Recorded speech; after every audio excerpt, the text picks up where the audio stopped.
نازم و اینجا النکسته. این اولین ویدیو پادکست رسمی ماه که داره منتشر میشه و من امروز همراه مانا قرار راجع به این صحبت بکنیم که اصلا هنر تنهایی چیز خوبیه یا نه و چجوری کسبش کردیم و ارزشمند هست یا نه. خب سلام عرض میکنم، من مانا هستم. امروز در کنار الناز هستم. میخوایم درباره هنر تنهایی صحبت کنیم، چیزی که اصلا بحث کنیم، ببینیم چطور به نظر میاد و نظراتمون رو بپرسیم و اینکه ادامه بدیم ببینیم چطور میشه. من دوست دارم بحثی رو شروع کنم که ما واقعا احساس میکنی که تو زندگیت باید یه نجات دهنده بیاد و تو رو از این تنهایی در بیاره یا نه اصلا این تنهایی برای چیز مطلوبی بوده و انتخاب خودت بوده. ببین ناز، اگه بخوام کلی بگم اینطوریه که خب انسان ذاتی عاشق اینه که تو جمع باشه، یعنی اصلا جمع رو دوست داره. خب و هر کسی که خب بگه که من جمع رو دوست ندارم کاملا اشتباهه به نظرم و یه دروغ محضه. اما ما باید در کنار اینکه جمع رو دوست داریم، جمع رو میپسندیم، بتونیم هنر اینم داشته باشیم که لحظاتی رو تنهایی بگذرونیم، یعنی تنهایی رو هندلش کنیم. خب که به نظرم خیلی مناسبه، نه چیز لزوما بدی نیست، خیلی از به نظرم اتفاقات خوب، یعنی خیلی از لحظات روشن به نظرم دقیقاً تو همین تنهایی رخ میده. مثلا من خیلی باهات موافقم، چون من همیشه بچه‌ها میگم که من اولین مهارتی که تو زندگی مستقلم یاد گرفتم مثلا هولوهاش مثلا 17-18 سالگی، من 17 سالگی رفتم دانشگاه، مثلا از 17 سالگی یاد گرفتم که چجوری تنها باشم، چجوری تنهایی تفریح کنم، چجوری تنهایی برم خرید، چجوری تنهایی تایم بگذرونم و واقعا چیز سختی بود.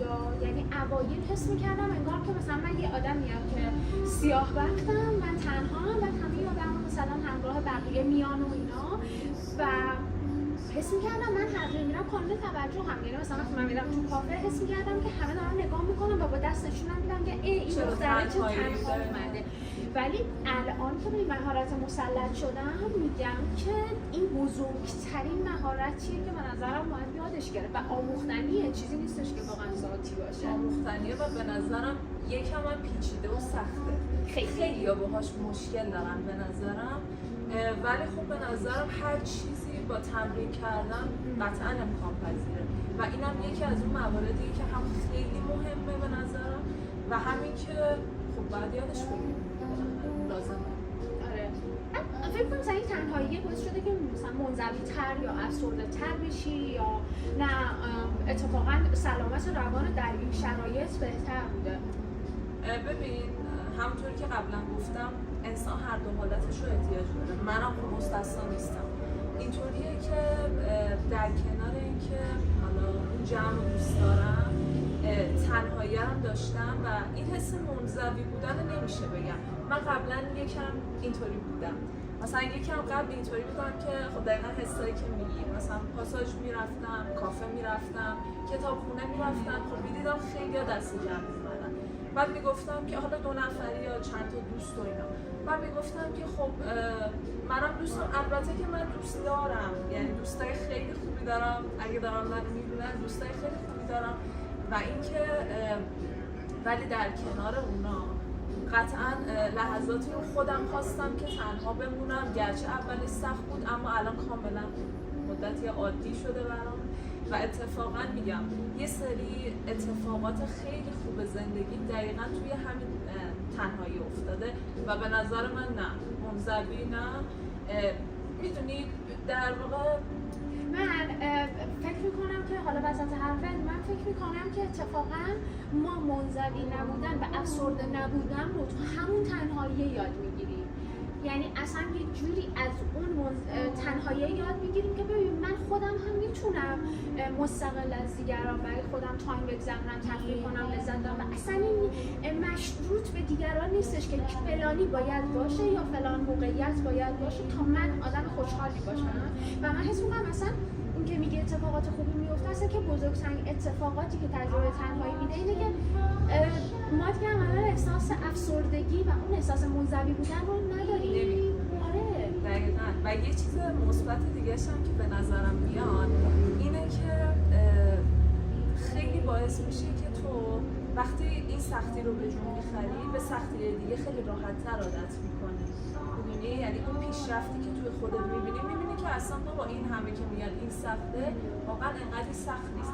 یعنی من دارم میگم که باید تجربهش کرد. یه چیزایی رو، یه ترسایی رو به نظرم تا تو دلش نری از اون ناحیه امنه بیرون نیای قطعا نمیتونی متوجه بشی. اصلا خیلی باهات موافقم. یعنی عملا من فکر می‌کنم که اساس این که ما یاد بگیریم روابط بین فردی درستی داشته باشیم و من بتونم با آدم‌های دیگه ارتباط برقرار کنم، در درجه اول من باید تنهایی رو یاد بگیرم، چون انسان وقتی به وجود میاد و به دنیا میاد تنهاست و بعد یک موجود اجتماعی میشه و من معتقدم که پس این طبق قانون طبیعت تو حالت معمول هم توی در واقع روند رشدمون باید اول تنهایی رو بلد باشیم، بعد شروع به معاشرت بکنم. و همیشه چیزی که بچه‌ها میگن اینه که میگن آدمی که تنهایی رو بلده ترک کردن رو بسیار خوب بلده. یعنی جایی احساس کرد که مناسبش نیست، جایی احساس کرد که اون شخص در واقع داره بهش آسیب میزنه، بدون اینکه احساس وابستگی بکنه به راحتی اون شخص رو کنار میذاره و معتقده که من تنها احساس خوبی دارم. اینجوری نیستش که تنهایی برای من زجر و عذاب باشه، اینجوری نیست که تنهایی برای من در واقع تنبیه باشه اصطلاحاً. و من حس میکنم که اتفاقا خیلی مهارت‌های اجتماعی دیگه اولش بیسش اصلا از تنهایی میاد. به نظر من کسی که بتونه حالا این مرتبط با عشق، یعنی عشق به خودو میخوام یه جور ارتباطش بدم به حس به عادت کردن به تنهایی.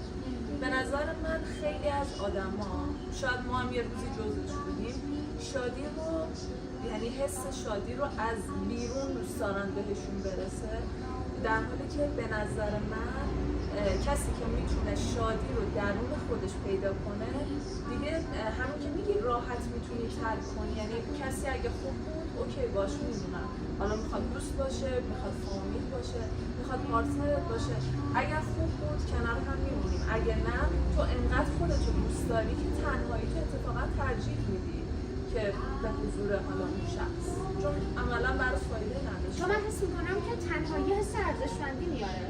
من وقتی ببینم که من یک آدمیم که باعث شادی خودم میشم، یک آدمیم که میتونم با خودم همکاری داشته باشم، یک آدمیم که با خودم میتونم زندگی سازنده تری داشته باشم و رو به رشد باشم، خب طبیعتاً من آدمیم که خب الان خودم برای خودم یک الگوام و خودم احساس ارزشمندی میکنم و این ارزشمندی وقتی که خودم کسبش کردم و تنهایی بوده به هیچ عنوان توسط هیچ آدم دیگه تو بیرون از زندگی من تحت تاثیر قرار نمیگیره، چون اینو من ساختم. چیزی که من ساختم رو بقیه نمیتونن خراب بکنن و این واقعا که چیزایی که یاد میگیری که تنهایی اصلا پشت داستانش و پشت لغتش چه مهارت قوی و گسترده‌ای هست. تو هر مهارتی که می‌خوای نگاه بکنی یک جوری به تنهایی متصل داره. این یه چیزی رو می‌خواستم بگم، جی کی رولینگ رو که حتما نویسنده هری پاتر که همتون احتمالاً داستانش رو یا خوندید یا سریالش رو سری 8 گانه‌ش رو دیدید.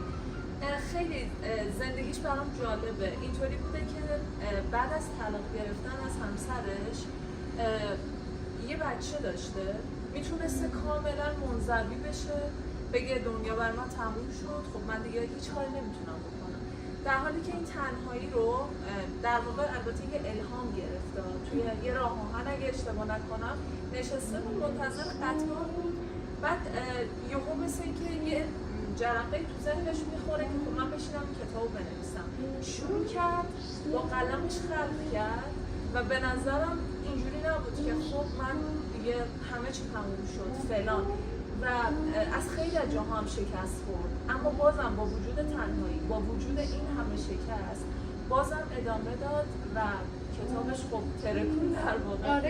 آره دیگه فکر کنم همه کتابش رو خوندن، همه کشورها فکر می‌کنم اگه اشتباه نکنم صدها میلیون نسخه ازش چاپ شده. بسیار. من چند وقت پیش داشتم این فکر می‌کردم که اصلا من میگم اصلا تنهایی چه خوبی نیست. خب من میگم اصلا تنهایی تمیل در نظر بگیریم. اصلا ما بگیم که زجره باشه. این زجره رو برای یک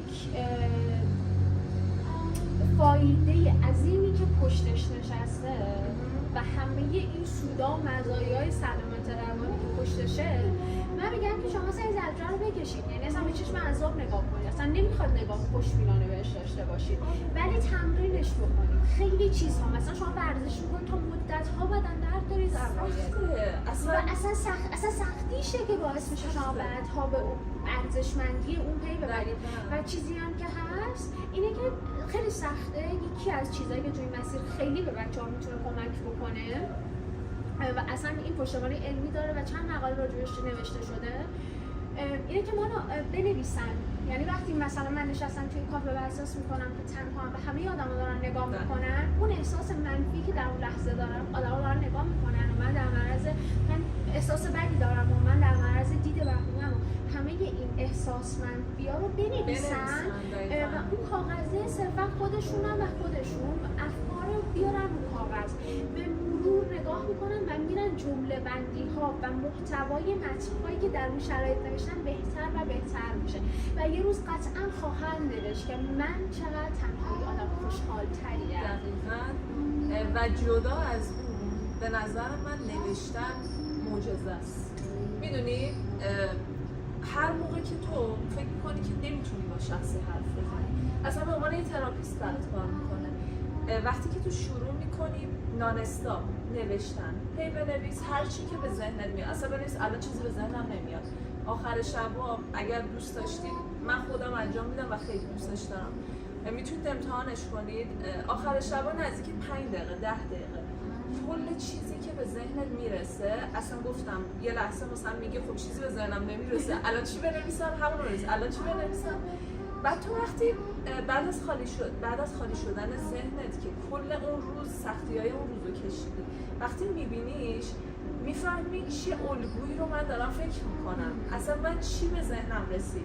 چون ذهن یه موقعی متوجه نمیشه، ذهن ناخودآگاه اینجوریه که تو اصلا نمیتونی متوجه بشی که من دارم به چی فکر میکنم، ولی وقتی رو کاغذه یا مدرک داری که بابا من کل روز اینا تو ذهنم بوده و خیلی تخلیه حس منفی رو باعثش میشه. آره من موافقم. من تو اضطراب امتحانش کردم، تو خشم امتحانش کردم، تو شادی خیلی زیاد امتحانش کردم و من چیزی که به دوستان توصیه میکنم همیشه میگم که ببین اصلا نمیخواد که شما رو خط بنویسید، مرتب بنویسید، منظم بنویسید، اصلا کلمه بنویسید. یعنی اصلا مثل گفتار تلگرافی بچه‌ها اصلا دستور قواعد نداشته باشه، هر آنچه که به ذهنتون میرسه کج بنویسید.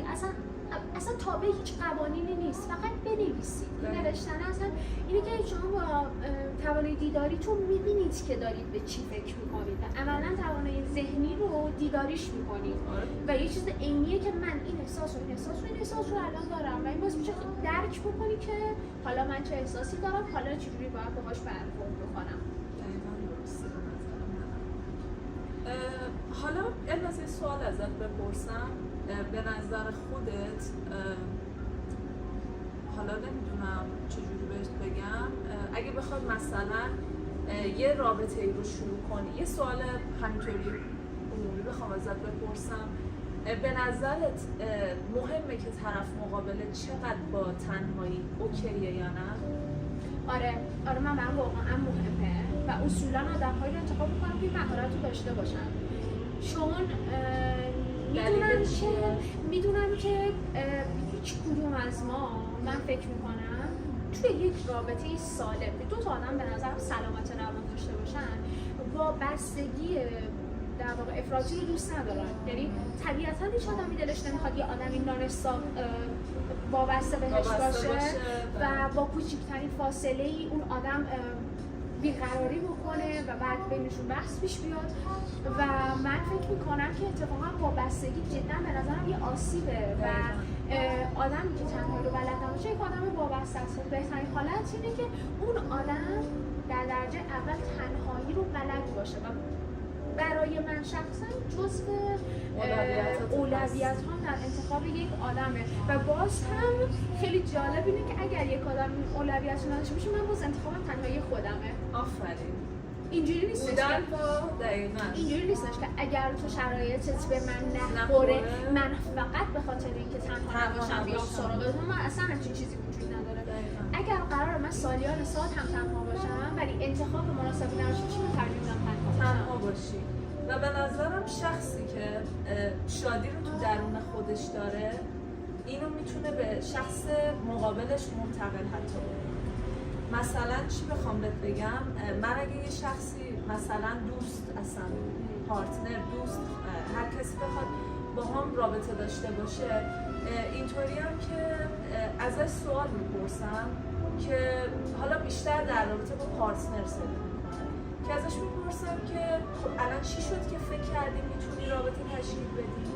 آره. بعد سوال و جوابش ممکنه این باشه که میخوام تنهایی در بیام، یا حس میکنم که دوست دارم مثلا با یکی برم بیرون، خب این کاملا نشون میده که طرف وابستگی داره و صرفا هدفش از رابطه در واقع ایجاد یه حس رفع تنهاییه.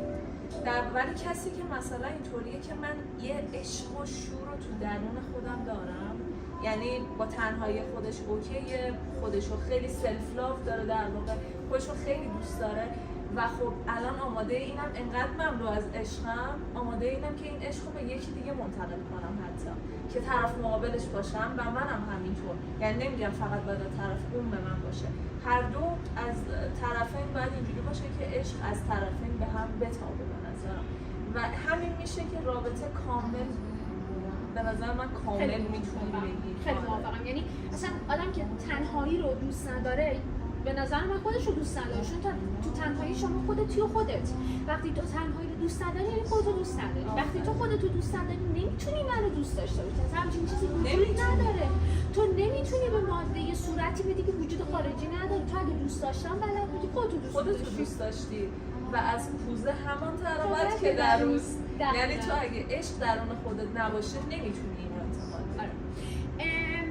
ما رو برای اینکه این پادکست رو حالا اگه بچه‌ها خیلی دوست داشتن میتونیم یه پارت 2 هم واسش داشته باشیم و اینا و ما این قول رو بهتون میدیم که فایل صوتیش هم براتون بذاریم. این قول رو هم همینجا بهتون میدم که فایل صوتیش رو هم بذارم، حالا تو باشگاه، توی مسیر، تو هر جایی که دلتون میخواد این پادکست ها رو گوش بکنید، چون فیدبک های بسیار مثبتی ازتون میگیریم و خیلی خوشحالم بابت اینکه پادکست ها رو دوست دارید و خیلی خوشحالم که اینقدر دغدغه‌مند و آگاهید واقعا.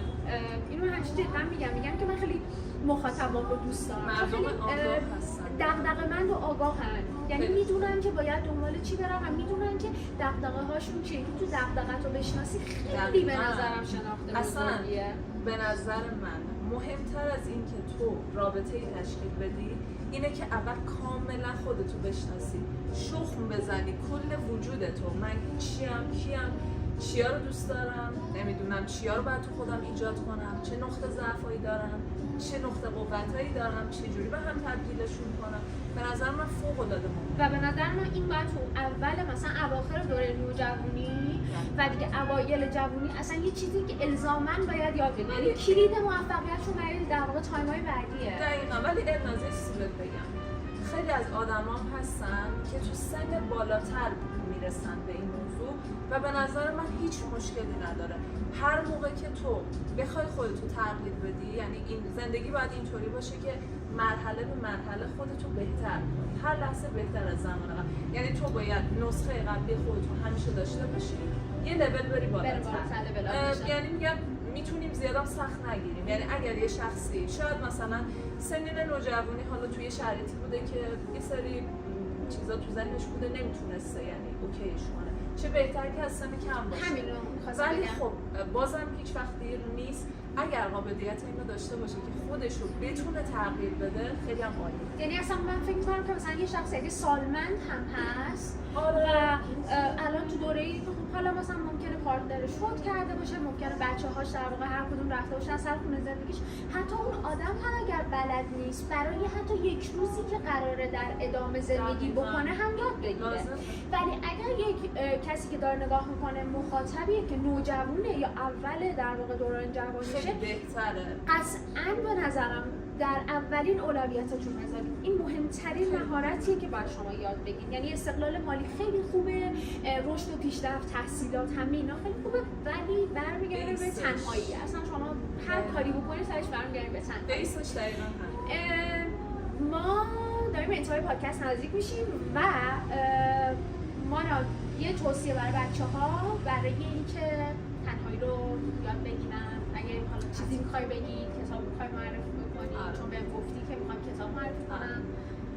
اول از اینکه بهتون بگم بچه‌ها یا حالا بزرگسالان، هر کسی که دارین ویدیو رو می‌بینید، به نظر من اگر یه زمانی دیدی تنهایی برات خیلی سخته، تنها چیزی که میتونی بهش رجوع بیاری و خیلی میتونه کمکت کنه، پیدا کن ببین که دقیقاً چه علاقه‌ای داری. هر کسی حداقل دیگه یه علاقه رو تو زندگیش به نظر داره دیگه، یکی هنره، یکی ورزشه.